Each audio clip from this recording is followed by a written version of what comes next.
Have you ever met someone for less than a minute, only to realize they were about to change your life forever? Imagine rushing through a crowded airport, carrying nothing but a worn backpack, your little daughter asleep on your shoulder, and a heart weighed down by grief. Now imagine asking a stranger for something as simple as directions, and that stranger giving up a private jet, a multi-million-dollar business meeting, and an entire day's schedule just because she overheard where you were going. Sounds impossible, doesn't it? Stay with me until the very end, because this isn't just a story about wealth or luck. It's a story about kindness, second chances, and how one unexpected decision can rewrite the future of an entire family. Before we begin, take a moment to like this video and subscribe to the channel. Your support helps us bring more heartfelt stories that remind us the world is still filled with hope. Now, let's begin. The first rays of sunlight slipped through the towering glass walls of Chicago O'Hare International Airport, painting the polished floors with streaks of gold. Thousands of travelers hurried in every direction, each consumed by their own destination, their own deadlines, and their own worries. Suitcases rattled across the tiles. Flight announcements echoed through the terminals. Children laughed, business executives barked into phones, and exhausted parents searched for a quiet place to sit. Among them walked Daniel Carter. At 34 years old, Daniel looked much older than he actually was.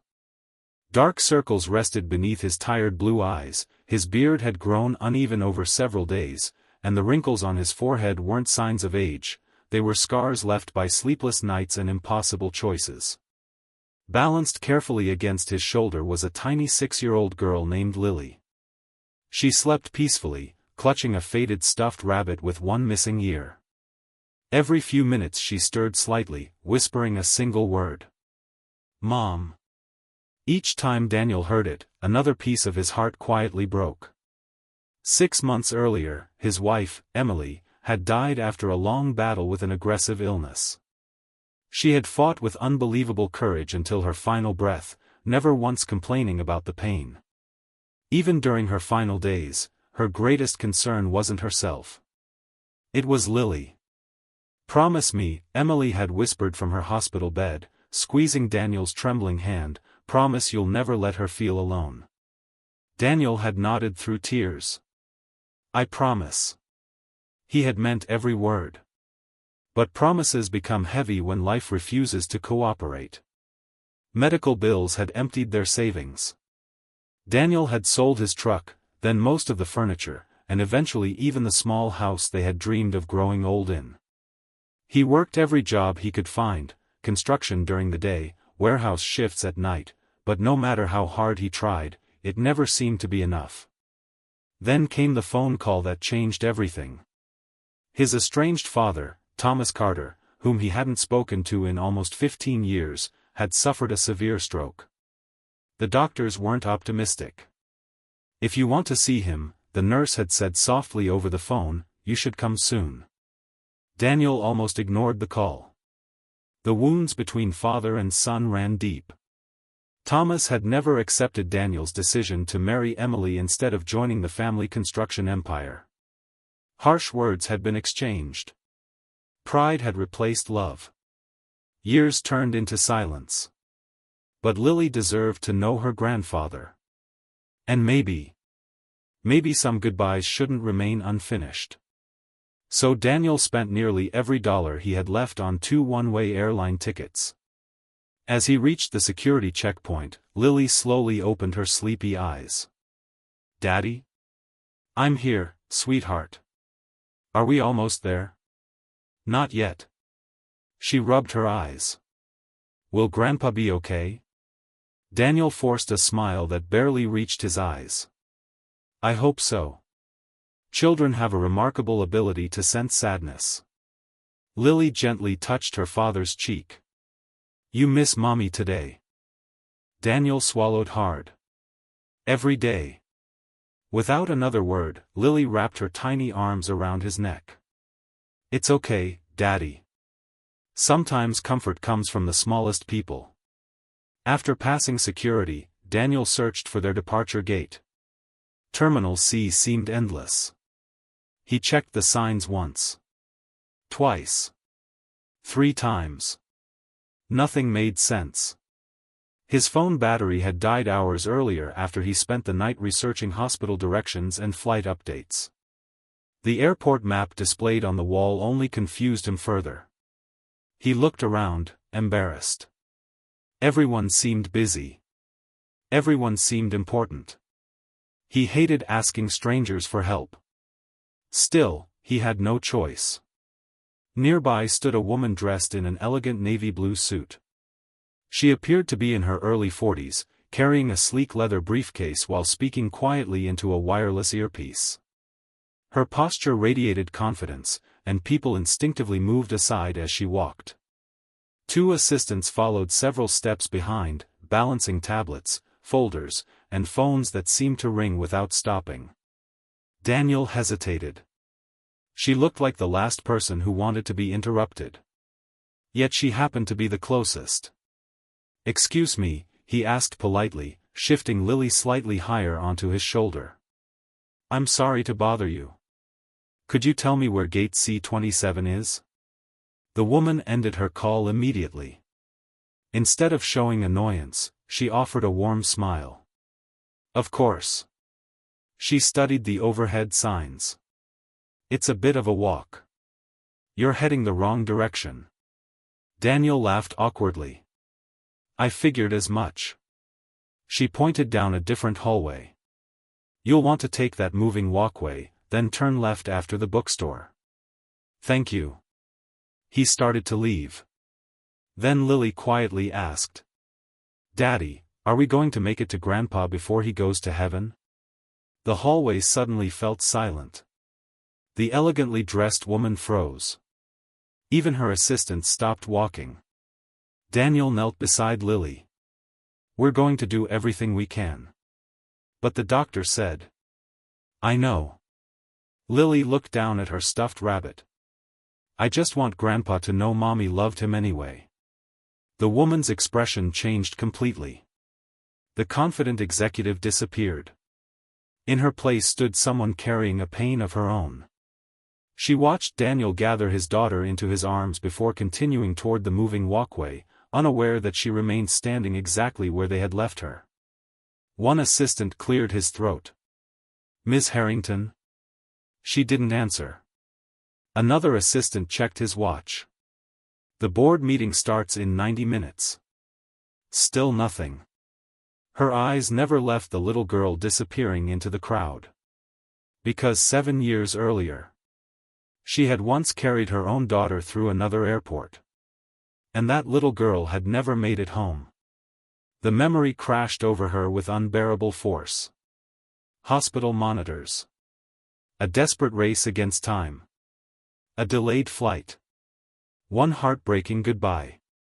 She closed her eyes, fighting tears she hadn't allowed herself to shed in years.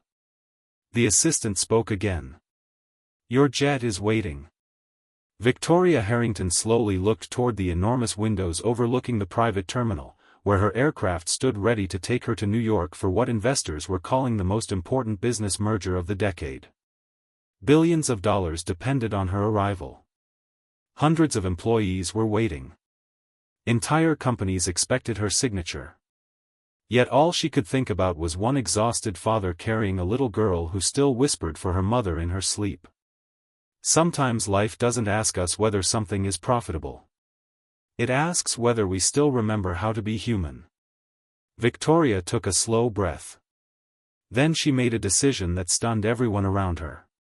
"Cancel my flight." The assistant stared at her in disbelief. "I'm sorry, what?" "You heard me." She closed her briefcase. "Cancel everything." One assistant nearly dropped his tablet.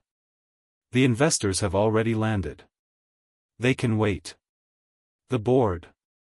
They'll survive. But this merger." Victoria looked toward the hallway where Daniel and Lily had disappeared. "There are moments when business matters." She paused. "And there are moments when someone needs another human being more than the world needs another billionaire." Without another word, she turned away from the private terminal and began walking in the direction Daniel had gone. None of the people rushing through the airport realized they were about to witness a chance encounter that would change 3 lives forever. Daniel believed he had simply asked for directions. He had no idea destiny had just answered instead. Victoria Harrington walked faster than she had in years. Her assistants exchanged bewildered glances as they hurried to keep up, struggling to understand what had just happened. They had worked alongside Victoria for nearly a decade. They had seen her negotiate billion-dollar acquisitions without showing the slightest hint of emotion. They had watched her calmly navigate financial crises that would have crushed most executives. She was known across the business world as the Iron Woman, a leader whose decisions were guided by logic, discipline, and unwavering focus. Yet today, all of that seemed to disappear because of a weary father and a little girl carrying a threadbare stuffed rabbit. "Ms. Harrington," one assistant said cautiously, lowering his voice, "are you absolutely certain about this? The New York board is already assembled. Reporters are waiting. Investors have flown in from 3 countries." Victoria didn't slow her pace. "I know. Your absence could cost the company hundreds of millions." She stopped walking for just a moment and looked directly at him. "Money can be earned again." Her voice softened. "Time cannot." The assistant fell silent. He had never heard those words from her before. Daniel had finally found gate C-27. He lowered himself into one of the plastic airport chairs with a tired sigh, gently laying Lily across his lap. She was awake now, quietly coloring in a small notebook with broken crayons she'd carried everywhere since her mother passed away. Daniel watched her for a long moment. Children weren't supposed to understand grief this young. They weren't supposed to know what funeral flowers smelled like. Or what hospital corridors looked like. Or why adults cried when they thought no one was watching. Yet somehow Lily had learned all of those things before she had learned multiplication. She looked up and smiled. "What?" Daniel smiled back. "Nothing. You were thinking about Mommy again." He nodded. "I was." Lily carefully tore a page from her notebook. On it was a simple drawing. A little family holding hands beneath a bright yellow sun. 3 smiling figures. Above them floated another person with wings. "This is Mommy," Lily explained. "She's watching us." Daniel felt his throat tighten. "I think you're right." Before he could say anything else, he heard footsteps approaching. "Mr. Carter?" Daniel looked up in surprise. Standing before him was Victoria. Behind her stood 2 assistants, both carrying confused expressions and ringing phones they no longer seemed interested in answering. Daniel immediately stood. "Oh, hello again." Victoria smiled gently. "I hope I'm not interrupting." "Not at all." She glanced toward Lily. "May I sit?" "Of course." For several seconds, no one spoke. The silence wasn't uncomfortable. It felt strangely familiar. Finally, Victoria looked at Lily. "I love your rabbit." Lily hugged it tightly. "His name is Buttons." "Buttons?" She smiled. "That's a wonderful name. He only has 1 ear now." "I noticed. But Mommy said imperfect things need extra love." Victoria's smile faded for just a second. She looked away before either of them could notice the tears forming in her eyes. "Your mother sounds very wise." "She was." Daniel answered quietly. "The wisest person I've ever known."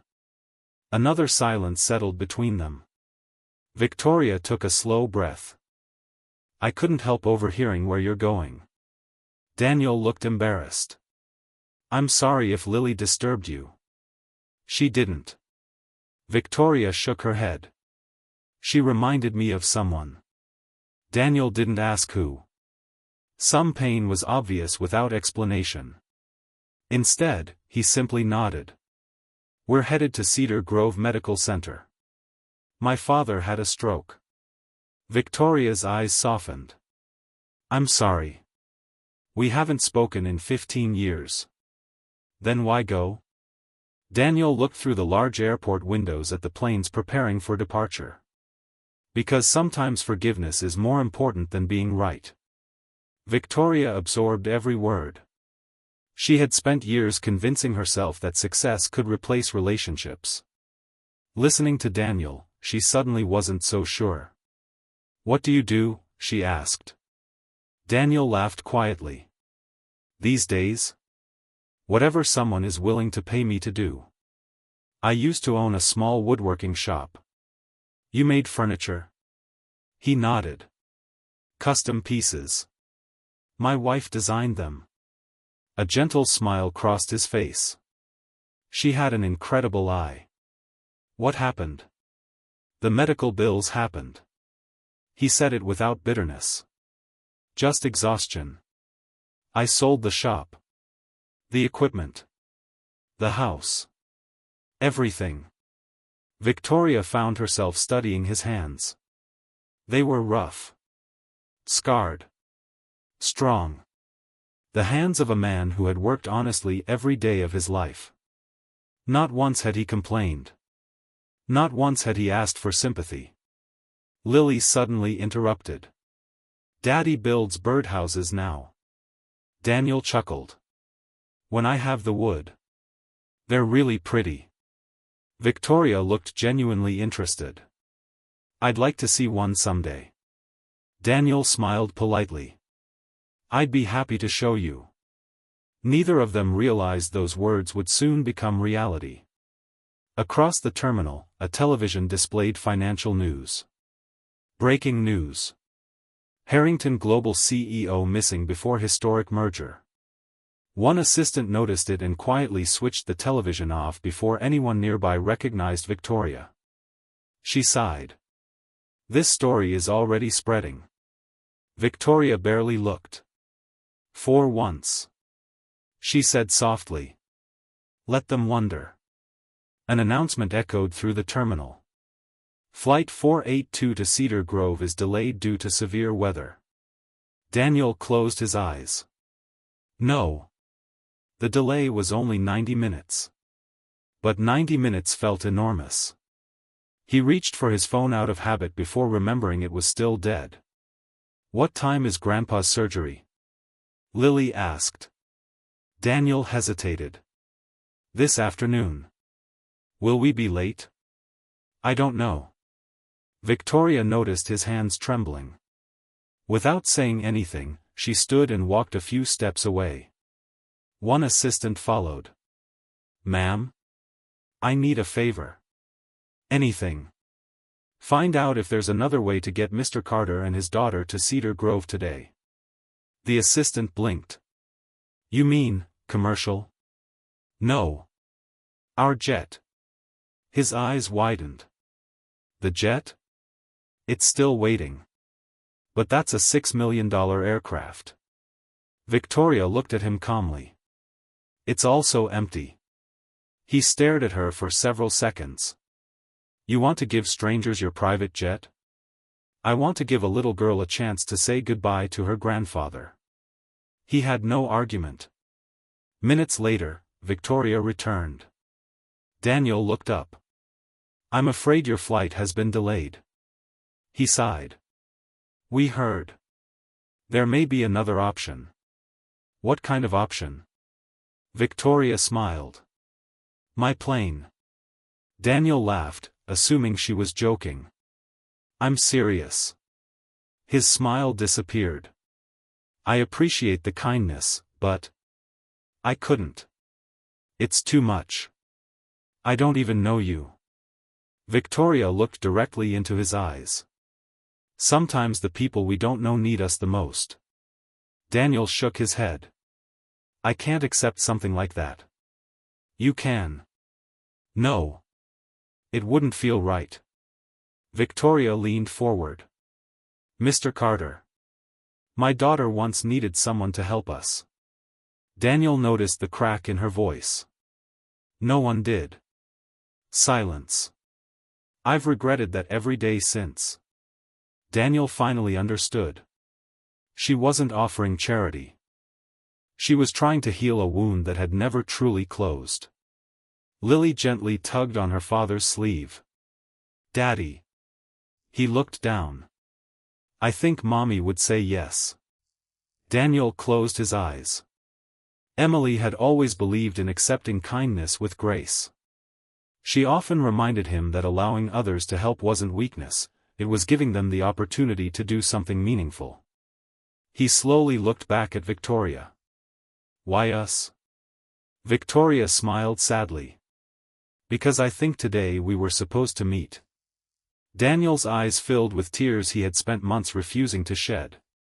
For the first time since Emily's passing, he didn't feel completely alone. As Victoria led them toward the private terminal, neither Daniel nor Lily realized this journey would uncover a secret connecting their families in a way none of them could have imagined. The flight would take less than 2 hours. But before it landed, everything they believed about the past was about to change.